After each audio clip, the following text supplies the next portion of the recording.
சீமானை இப்படி செய்யலாமா? தமிழ் தேசியம் எனும் பெயரில் உள்ள கருப்பாடுகள்ங்கிற தலைப்பில் தான் நம்ம இன்னைக்கு இந்த காணொலியை காண இருக்கோம்.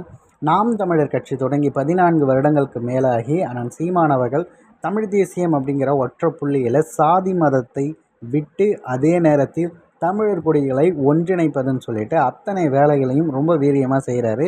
அதற்காக தனித்தனியே பார்த்திங்கன்னா ஒரு இயக்கம் நடத்திட்டு இருக்கவங்க கிட்ட கூட பேசி நாம் ஒன்றாக இருந்தால்தான் இந்த திராவிட ஆட்சியிலிருந்து நம்ம வெளிவர முடியும், அவர்களிடமிருந்து தப்பி நிற்க முடியும். அது மட்டும் இல்லாமல் நம்முடைய அடையாளங்கள் பாரம்பரியங்கள் என்ன அப்படிங்கிறத எல்லாத்தையுமே நம்ம மீட்கணும்னா நம்ம ஒன்றா இருந்தால் தான் செய்ய முடியும்னு சொல்லிட்டு அங்கங்கே பிரிந்து கிடக்கிற அத்தனை பேரையும் ஒன்றிணைத்திருந்தார். அதே நேரத்தில் அந்தந்த கூட்டங்களில் பிரிந்து கிடந்த, அதாவது சாதிய உணர்வு மத உணர்வில் இருந்தவங்க கூட அதை தூக்கி எறிந்து விட்டு நாம் தமிழர் அப்படின்னு சொல்லிட்டு ஒன்றிணைந்திருந்தாங்க.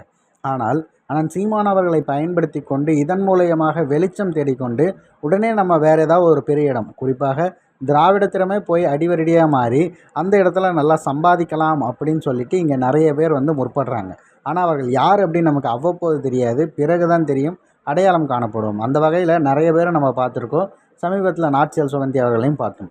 இப்போ ஒரு அதிர்ச்சி தரக்கூடிய செய்தி என்ன அப்படின்னா, செந்தில் மல்லர் அவர்கள் ராமநாதபுரம் தொகுதியில் போட்டி போடுறாரு. இவர் யாருக்காக வேலை செய்கிறாரு அப்படிங்கிறது நமக்கு புரியல. கடந்த சட்டமன்ற தேர்தலில் பார்த்திங்கன்னா கோவில்பட்டி தொகுதியில் அதிமுக வேட்பாளர் கடம்பூர் ராஜு அவர்களை ஆதரித்து அவர் வேலை செய்திருக்காரு. இது தொடர்ந்து ஒரு தமிழ் தேசியவாதி அவர்கிட்ட நேரடியாகவே இந்த கேள்வியை கேட்டிருக்காரு. ஆனால் ஏன்னா இந்த மாதிரி நீங்கள் போயிட்டு வேலை செஞ்சுருக்கீங்க, அதுக்கான காரணம் என்ன அப்படின்னு கேட்கும்போது அவர் என்ன பதில் பேசுகிறதுன்னு தெரியாமல் ஏதாவது ஒன்று உளறி என்னை என்னுள்ள மக்களே பார்த்திங்கன்னா மிரட்டி நீங்கள் அவங்களுக்கு தான் ஆதரவு அளிக்கணும் அப்படின்னு சொல்லிட்டாங்க, நான் என்ன தம்பி பண்ண முடியும் அப்படின்ட்டு அந்த நேரத்துக்கு ஏற்ற மாதிரி ஏதாவது சமாளிச்சுட்டு போகிறதுங்கிற வேலையை அவர் செய்திருக்காரு. ஸோ இந்த ஒரு எக்ஸாம்பிளே போதும்னு நினைக்கிறேன். அவர் பார்த்திங்கன்னா நேரத்துக்கு ஏற்பது போலாகவும் அவருக்கு ஏற்ற மாதிரியும் மாற்றிக்கொள்ளக்கூடிய ஒரு நபராகத்தான் இருக்கிறார். இந்த மாதிரியான பல நபர்களை பார்க்கும்போது தான் சீமான் மீது மதிப்பு இன்னும் கூடுகிறது அப்படிங்கிறதுல மாற்று கருத்தே கிடையாது.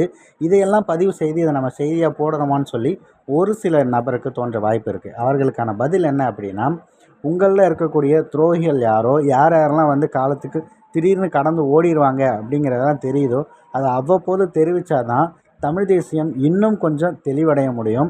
எல்லார்கிட்டையும் நம்ம சேஃபாக இருக்கணுங்கிறது இதன் மூலயமா புரிஞ்சிக்க முடியுங்கிறதால தான் இது பதிவு செய்வது. இப்போ செந்தில் மல்லர் அப்படிங்கிறவர் யார் என்ன அப்படிங்கிறத நம்ம இதன் மூலயமா தெரிஞ்சிருக்கு. ஏற்கனவே நாச்சியால் சுகந்தியை தெரிஞ்சிருக்கு. இதற்கு முன்னாடி அண்ணன் சீமான் அவர்கள் வெளியேற்றப்பட்டவர்களிடம் தெரிஞ்சிருக்கு.